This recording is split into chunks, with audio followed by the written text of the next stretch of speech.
呢個問題都幾搞笑㗎。咁有個主人問：咁屋企有隻又懶又肥嘅兔仔，咁想佢喐多啲，咁可以點做好呢？咁我諗減肥咧係一個好多主人都會有嘅問題咁樣啦。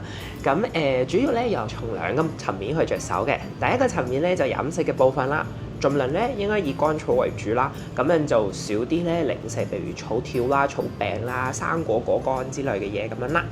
咁然之後咧，盡量應該將呢啲零食咧就留翻俾第二 part，就係運動嘅嗰 part 去使用啦。咁點樣使用咧？咁首先第一個啦，就可以咧喺屋企入邊設計多啲放風嘅區域啦，咁同埋提供啲玩具咁俾兔兔去玩去探索下啦。咁第二咧就可以利用啱先慳落嚟嘅呢啲零食咧，咁係主人咧可以攞啲零食去引下啲兔兔跑跑跳跳啊，咁甚至乎做啲障礙賽跑都得嘅。咁然之後咧跑咗過嚟之後再獎勵佢一細塊嘅零食咁樣咯，咁樣就唔會話成日坐低喺嗰度淨係食零食，咁樣就食得好肥啦。咁所以可以多運動啦，又可以增加兔兔同主人之間嘅互動，增加大家嘅感情，咁樣係一件好事嚟㗎。想了解更多嘅寵物資訊，記得關注我啦。我係 Dr. Steven，同你一齊守護家中嘅每一位珍寶。